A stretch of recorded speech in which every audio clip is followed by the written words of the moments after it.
welcome everybody. I'm really grateful to just be here, first of all, and representing my organization, Groundwork Northeast Revitalization Group in Kansas City, Kansas. So I just want to recognize that Groundwork is not one person, it is a team of people, it is our community that has shaped what we're doing in the community and why I'm even here to being able to speak to you. So I stand on the shoulders of the people that had this vision way before I even came into the picture. So I thought about this and I gave it to you.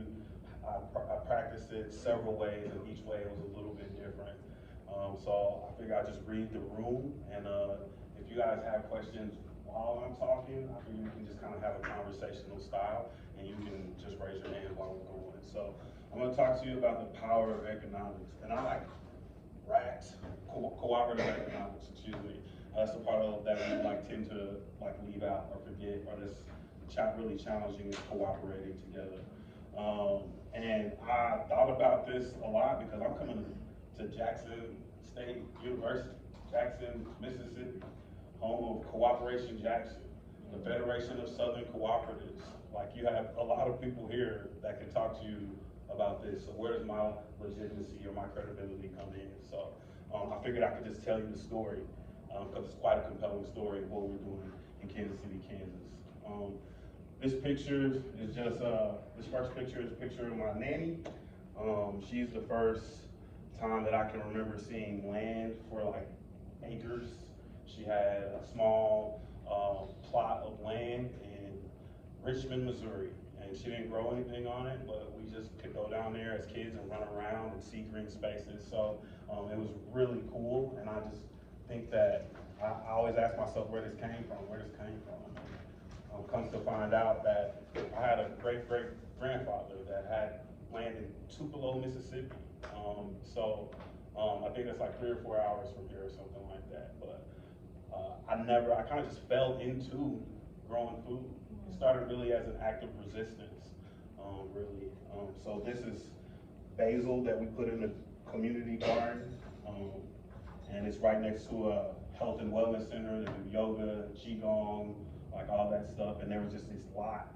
It's just like, I like have a thing where I'm like, a garden could go there. You can put a garden there, you can put a garden there. I'm always driving and envisioning where we can beautify these spaces. This is a high tunnel. This is the biggest high tunnel in Kansas City, Missouri, in the metropolitan area. It's 30 feet wide, 80 feet long, 16 feet tall. I helped build it, I helped put it together. I've got a lot of high tunnel experience. Whenever I can help somebody on their high tunnel, I go help them out, because at some point, I plan to have my own high tunnel, but I think at that point, I'll just pay somebody to do it. My inspiration came from, this spark came from the gangster gardener, Ron Finley. If you've ever heard of him in LA, he started planting in the easement in front of his yard in LA, and the city council came in and wanted to tell him that he couldn't do that.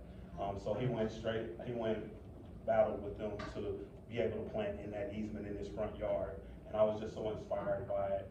My mother, she's passed like 2020, but that was one of the last things that we did together. Is he had a master class, and we both studied through it in our own time, and she appreciated that I had found myself in this agricultural world.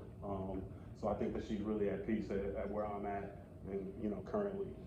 On guerrilla gardening is a book that I found in a half-price bookstore, and it has been basically my Bible. I pass it out as education tools. I tell my community members to go get it. It's written by a guy named Richard Reynolds from the UK, and it talks about guerrilla gardens all over the world and how gardening and farming have shown acts of resistance, from the Chiquita banana revolts to the Zapatistas. It's just like all over the world.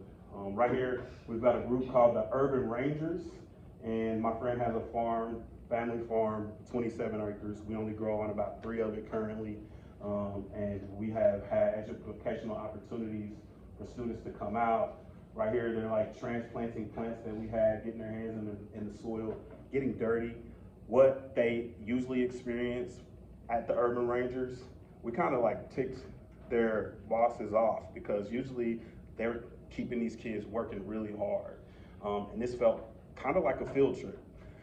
They got to come out, cook their own food, grow their own food, put compost down, learn how to ride a tractor, drive a tractor, just like be outside and be kids for a minute. And it was just a really fulfilling experience all around for everybody.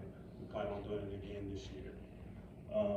This is my theme. Whenever I can teach somebody that they don't need the land to grow on, or that they can grow in their backyard or on the windowsill, then that's what I'm gonna do. So milk jug gardens, or these like little terrariums. I actually just came from a workshop teaching kiddos that you can start a lot of plants. You can have a lot of leafy greens in a milk jug garden wherever you go, and you can just let it take care of itself. It's really big about the environment and how we work together. So these two pictures come from probably where I kind of dove right into the agricultural world. 2020, it was George Floyd protests. I'm a little older than some of the kiddos out there that are doing direct action, and I don't necessarily want to put my body on the line like that. I've been to jail. I don't need to risk going to jail and doing that. So what I did, I was having a vision coming from my mother's house, coming down 27th Street in Prospect. That's in Kansas City, Missouri. There's a special in the 90s called 27th and Prospect on HBO. You can still find it on YouTube if you want to, because it's that known and notorious of an area. And so, like, they're on this lot, I just had like a vision. Like, I'm not supposed to turn my back to the audience, but I had a vision when I drove past it. And I couldn't help but let it go. I was like, that could be a garden. It's right across the street from the police station, brand new police station that they put in the building in the distance. So like, it just took my breath away to imagine that these are the resources that they're putting into the community when we could do a whole bunch of other things. So in the act of guerrilla gardening, in the act of resistance, I had a couple of my friends plan out some wooden beds, the bed with the peace sign. So on July 4th, 2020, we showed up in the morning and we got to work and we planted those gardens. And over 100 people showed up. We ran out of soil, people ran to get soil. We had people from the Giving Grove. So Giving Grove has orchards all over the nation. Their founder came to help us with the Bucket Brigade, which is the people that watered in the native plants that we had there. My future boss at KC Farm School, this was like my resume opening to them. They hired me after this, came out and helped us plant plants. And it was a huge learning experience. It was probably one of the most fulfilling things that I've done in my life. People catered food to us. People was like, the neighborhood came in, it's like, how can I help? How can we get these veggies? But like, the lessons learned there were that we couldn't do the work for the community. Like, we showed up, and like, a lot of people didn't show up continually. Like, I had people that showed up, people that put their own lawnmowers and like put the gas in there to go mow around it or weed or water, but not enough of us to continually sustain it. And I'm big on food waste. I don't like food waste. I love compost, that's one of my loves. But like when we had to harvest the food, I was in the community just handing it out, letting them know that this is their community garden and to take ownership of it. But we learned that we can't do it without them. We gotta work alongside them. We can't work for them. And that's okra. So our okra was really prolific this year, so I just wanted to put that picture in there and show y'all that. This is where I'm from. So this is Kansas City, right in the middle, but it's Kansas City on both sides. I live in Missouri, I work in Kansas. And it's a kind of unique experience. There's state lines all over the nation. But I don't think that there's a lot of metropolitan areas that are that focused, and the state line is so defined like that. So it is truly, I don't want to confuse you, but it's two separate cities, but really it's like a big city, an extension of each other. But things are quite differently in Missouri than they are in Kansas. Kansas specifically, in Wyandotte, we have unified government of Wyandotte County. And I tell this story everywhere I go because people, we often talk about they as an editorial, as like they don't want to see us do this, they're getting in our way of doing this. But in Wyandotte County, we can tell you who's getting in the way of us doing the things. In 1997, 25 years ago, the unified government of Wyandotte County unified because of corruption, because money wasn't getting to the places that it needed to get to, the people that it needed to get to. It wasn't helping. A lot of hospitals were closing. These nonprofits stepped up in their place to kind of do some of the things that hospitals couldn't do. There was a police officer, you can Google his name, as recently as last year, Roger Gabluski, who was for 25 years harassing, and forgive me for, I didn't do it, but he did, but if this triggers anybody, for raping witnesses and hiding them and falsely accusing people. So it's a whole kind of racist environment. It's a whole cataclysm of it. And I just want to say that this is the home of the Kansas City Chiefs, who are the Super Bowl champions of the world. I am super proud of my team, my football thing, but we do definitely want them to change the name because it's racist, and we have a lot of indigenous people. I was talking to this young lady earlier about the KC Indian Center. They're good friends of ours, and Wyandotte County is formerly home of the Wyandotte Nation, and the Osage and the Kaw and the Kansas people are still very much, they're prevalent here to this day. So we just want to make sure that we're supporting them in their needs, and that their boarding school issues and all the things that they have, they intersect with some of the things that we are going through as well as a community. These are some of our native fruits, some of the things native to the area. One of my favorites, elderberry. I'm gonna pass it around to you. I've never seen this made before in my life, but I made an elderberry hot sauce. And it's healing and it's hot. It's really good. I'm not the owner of the recipe, so y'all run off and do what y'all want to with that as well, but I really loved it. And it's like, you see elderberry in everything now to make people feel better. Elderberry drops everywhere in this. Who can tell me what? Yeah, who said that? Yeah, pawpaw. Who's ever had a pawpaw?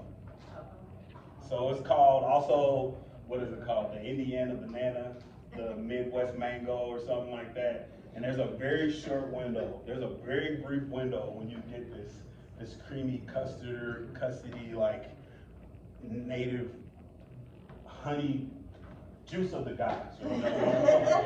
But like if you get it on the short side of it, it's not gonna be quite right. If you get it on the long side of it, it's a little too smushy.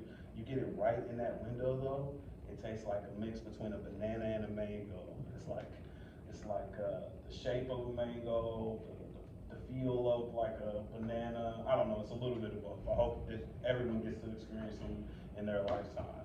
Please come to Kansas City in August or something like that, and we'll see if we can hook you up with some. So we talked about the unified government of Wyandotte County. When it unified,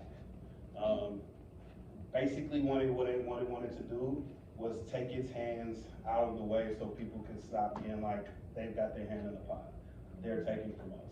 So it's a lot of the government is hands off, and instead there are what you call NBRs, and they're like neighborhood groups that actually do the work that the government wants. So they kind of they kind of contract out, oh, well, we want this done, we'll have Groundwork NRG do it.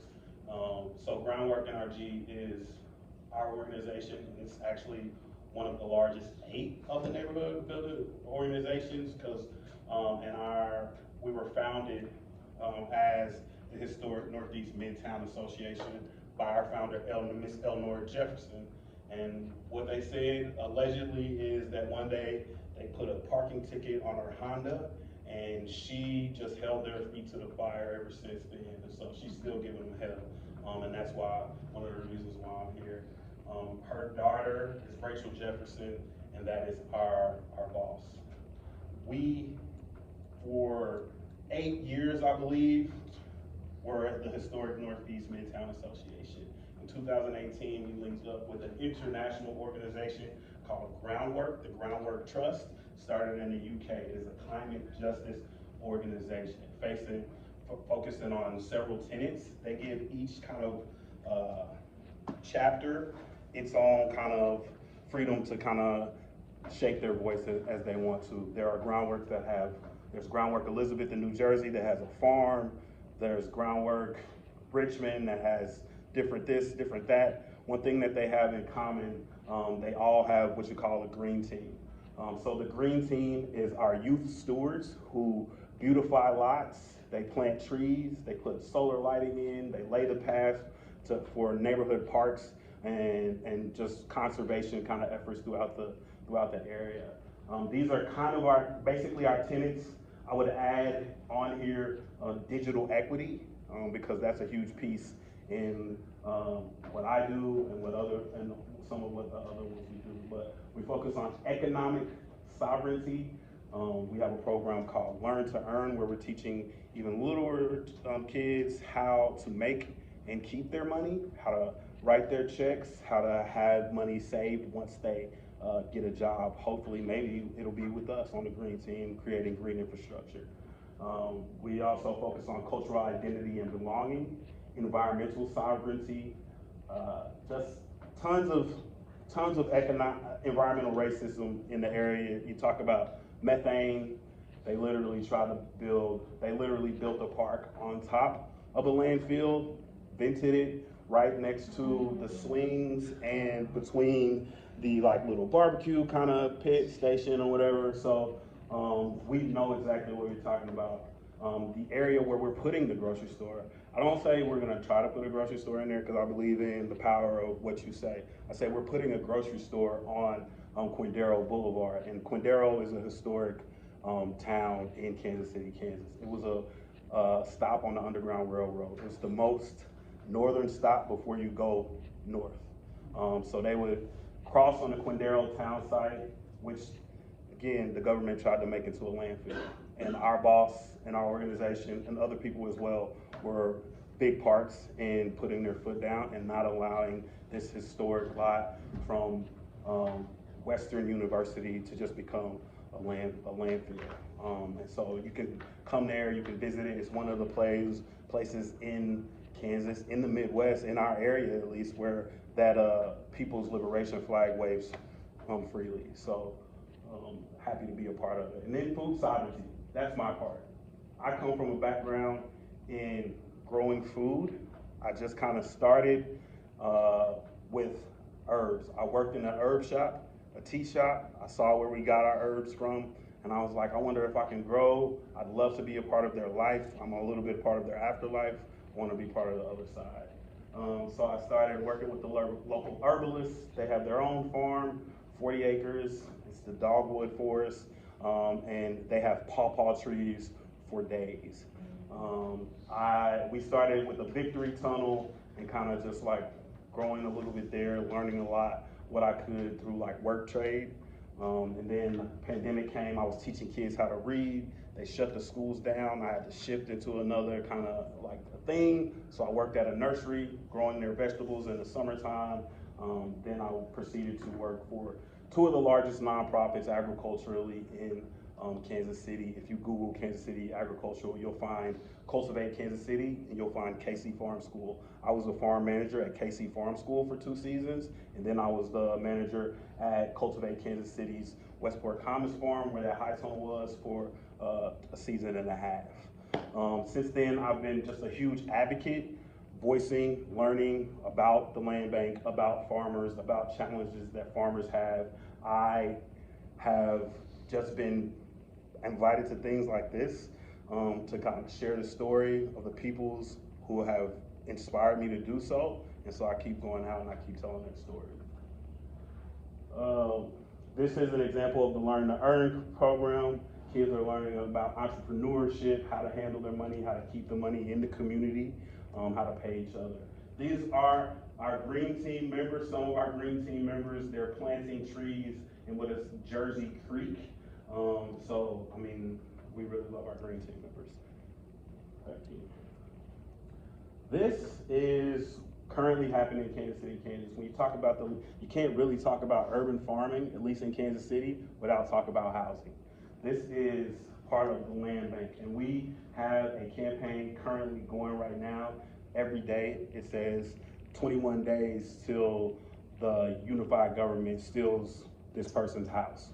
Because what happens is that they're very developer focused, money focused in that sense. And so like land banks have what you call now buildable lots. In 2018, they changed that. And so they're like incentivized to kind of kick elder people out of their homes. Some people who don't have access to the internet, don't know how to use the computer, can't pay that bill online, something like that, and they get backed up. So sometimes for $300 or $400, an elderly person is losing their home. And their family doesn't get the right to buy it back first, the developer gets the right to buy that back first. So we, as an organization, have kept 34 families in their homes monthly with this tax sale. We are currently, this is Kiesha, she's my coworker at Groundwork Northeast Revitalization Group. She's the land and housing coordinator, and she's in charge of kind of running that campaign right now to raise money to keep a man in his home. And those are kind of the same kind of things when you talk about land. We're talking about the access to farmers to get land. We've got so many stories where people were kind of just screwed over when it comes to these lots, and then kind of commercial real estate was able to come in and get a benefit for them. This warms my heart. I see my community members right here.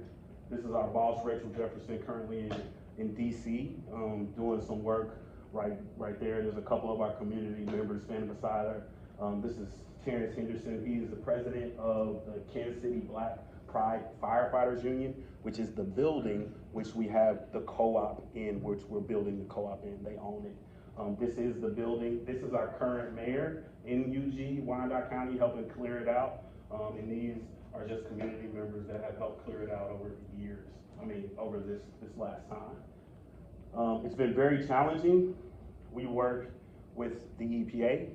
We work with the Mid-America Regional Council. If you don't know what the Mid-America Regional Council is, it is one of very few organizations that has the power and the dollars to work both on the Missouri state line and the Kansas state line. They have their fingerprints on all projects worth anything. And they actually get in the way of a lot of what we're trying to do. I just got an email that I've been trying to pull so we can get access to the building, so we can get in there and do remediation, environmental remediation. We've got mold, lead, asbestos in the tiles. So like it's been a lot of work, and our community members have been waiting for this grocery store for 30 years. Grocery stores have closed.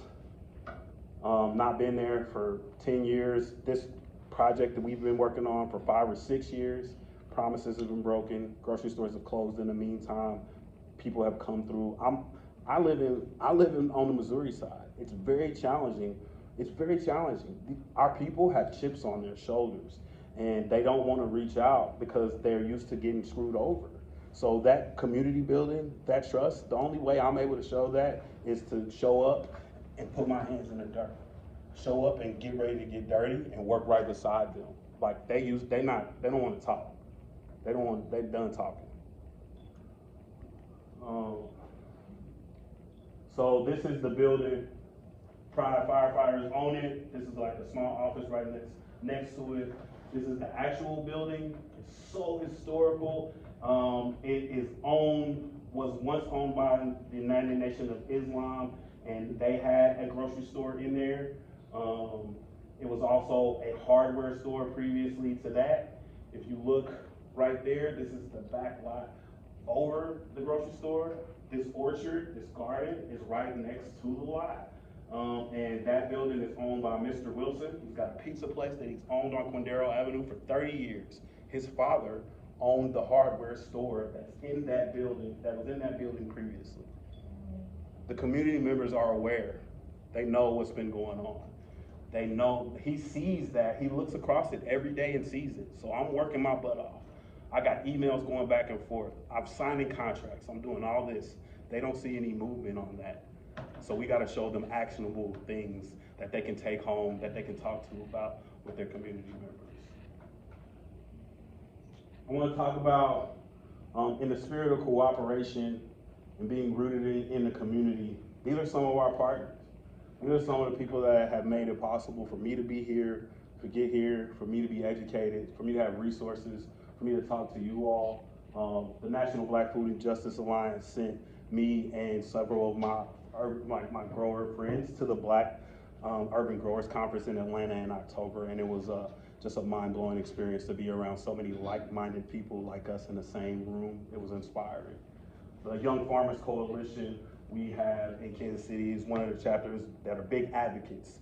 We're basically a lobbying group, and we are really heavily right now, several of our members are in DC advocating for the 2023 Farm Bill and different things that we can do to kind of prop ourselves up to be successful when that happens.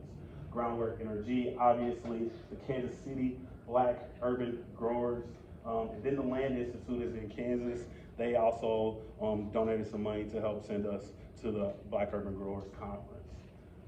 These extensions, the extensions have been absolutely vital pieces of educating our community, or getting soil tests, or getting connected to the right cooperatives, the rural, this network or that. So K-State Research and Extension, if other extensions wouldn't necessarily give us the information, they willing to cross state lines and do so. And now, proud to say that we're working with the MU extension. I'll be on the board of that, so we can kind of cross and cooperate state lines. And I think at the end of the day, that's what it's about. Because we've got the Merck, which is a great co-op, but it's more kind of focused on a college town kind of scenario, and it popped up. And from the community, I was kind of in a competitive kind of, because that's what the community was telling me. They was telling me they couldn't afford it, couldn't do this. But just before I came down here, we sat down with the Merck. And we're like, how can we cooperatively approach this? Because you guys opened at a really hard time at the beginning of the pandemic. People think this about you. We want to open a grocery store, and we want to clear up the name of what it means to be a member of a cooperative. And we want to help you be a cooperative as well. So that's where we're currently at, and I think we have more collective bargaining power together. You can ask me any questions about any of the things I did. I would love to talk to you for maybe a few more hours about this stuff. I'm very passionate about it. NortheastKCK.org is the website where you can find Groundwork Northeast Revitalization Group. drobinson@northeastkc.org is my email. My Instagram is Pocket Chocolate. I promise you it's a wholesome name. If we talk about it on another time, or I can just clear it up for you, but I think that's really my time. So thank you so much.